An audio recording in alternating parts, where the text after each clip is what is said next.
بسم اللہ الرحمن الرحیم۔ السلام علیکم ورحمۃ اللہ۔ قبولیت دعا کے خاص اوقات اور حالات۔ اللہ سے ہر وقت ہر آن دعا مانگتے رہو، اس لیے کہ وہ اپنے بندوں کی فریاد سننے سے کبھی نہیں اکتاتا۔ البتہ احادیث سے معلوم ہوتا ہے کہ کچھ خاص اوقات اور مخصوص حالات ایسے ہیں جن میں خصوصیت کے ساتھ دعائیں جلد قبول ہوتی ہیں، لہٰذا ان مخصوص حالات میں دعاؤں کا خصوصی اہتمام فرمائیے۔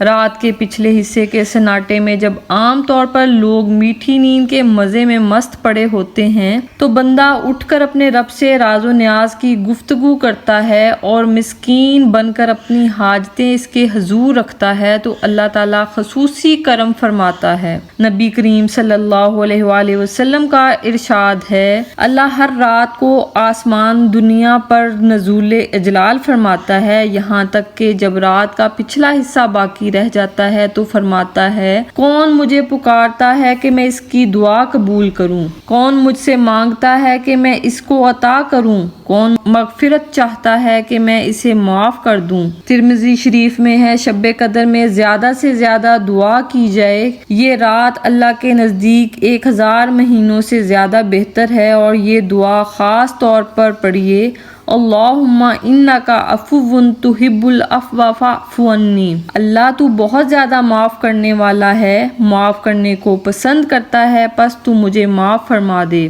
میدان عرفات میں جب 9 ذی الحجہ کو اللہ کے مہمان جمع ہوتے ہیں، اس وقت دعا مانگی جائے، اللہ کریم بہت جلد قبول فرماتے ہیں۔ جمعہ کی مخصوص ساعت میں جب جمعہ کا خطبہ شروع ہونے سے نماز کے ختم ہونے تک یا نماز عصر کے بعد سے نماز مغرب تک ہے۔ اذان کے وقت اور میدان جہاد میں جب مجاہدوں کی صف بندی کی جا رہی ہو۔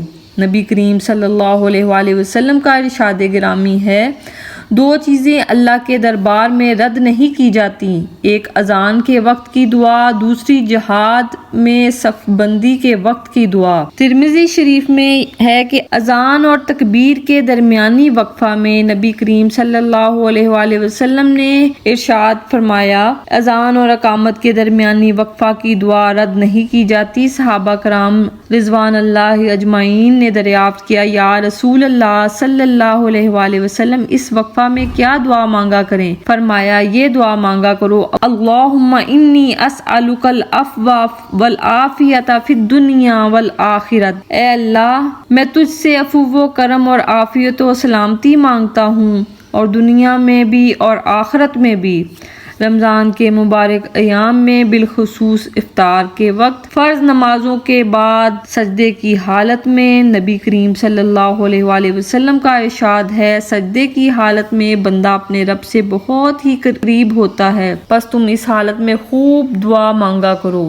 جب آپ کسی شدید مصیبت یا انتہائی رنج و غم میں مبتلا ہوں تب بھی دعا مانگے، اللہ کریم ضرور دعا سنتے ہیں۔ جب ذکر و فکر کی کوئی دینی محفل منعقد ہو، جب قرآن پاک کا ختم ہو، طبرانی شریف میں ہے، تب دعا مانگی جائے تو اللہ کریم دعا کو قبول فرماتے ہیں۔ قبولیت دعا کے کچھ مخصوص مقامات۔ حضرت حسن بصری رحمۃ اللہ علیہ جب مکہ سے بصرہ جانے لگے تو آپ نے مکہ والوں کے نام ایک خط لکھا جس میں مکہ کے قیام کی اہمیت اور فضائل بیان کیے، اور یہ بھی واضح کیا کہ مکے میں ان مقامات پر خصوصیت کے ساتھ دعا قبول ہوتی ہے۔ مقام ملتزم کے پاس، مزاب رحمت کے نیچے، کعبہ کے اندر، چاہے زمزم کے پاس، صفا مروہ پر، صفا مروہ کے پاس جہاں سعی کی جاتی ہے، مقام ابراہیم کے پیچھے، عرفات میں، مزدلفہ میں، منی میں، جمرات کے پاس۔ منقول دعاؤں کا اہتمام کیجیے، برابر کوشش کرتے رہیں کہ آپ اللہ سے دعا مانگنے کے وہی الفاظ یاد ہو جائیں جو قرآن پاک اور احادیث رسول صلی اللہ علیہ وآلہ وسلم میں آئے ہیں۔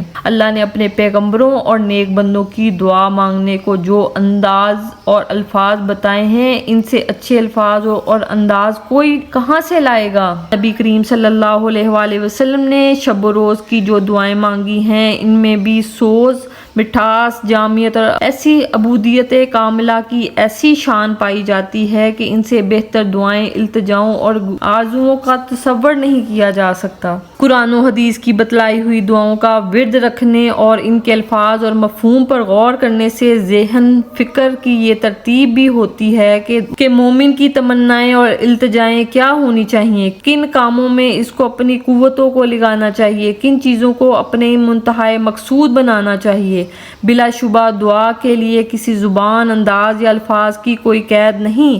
بندہ اپنے اللہ سے جس زبان اور جن الفاظ میں جو چاہے مانگے، مگر اللہ کا مزید فضل و کرم ہے کہ اس نے یہ بھی بتایا کہ مجھ سے مانگو اور اس طرح مانگو، اور دعاؤں کے الفاظ تلقین کر کے بتا دیا کہ مومن کو دین و دنیا کا کوئی پہلو ایسا نہیں جس کے لیے یہ دعا نہ سکھائی گئی ہو۔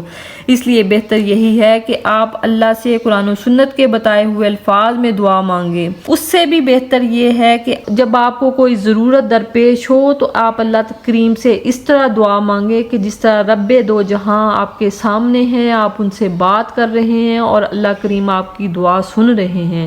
یقین کامل، نیت جتنی پختہ ہوگی، اللہ کی ذات پہ جتنا کامل بھروسہ ہوگا، دعا کی قبولیت کے اتنے زیادہ مواقع ہیں۔ خود نبی کریم صلی اللہ علیہ وآلہ وسلم نے دعائیں مانگی۔ اللہ کریم ہم سب کی نیک دلی حاجات و خواہشات اور دعاؤں کو شرف قبولیت عطا فرمائے، آمین یا رب العالمین۔ جزاک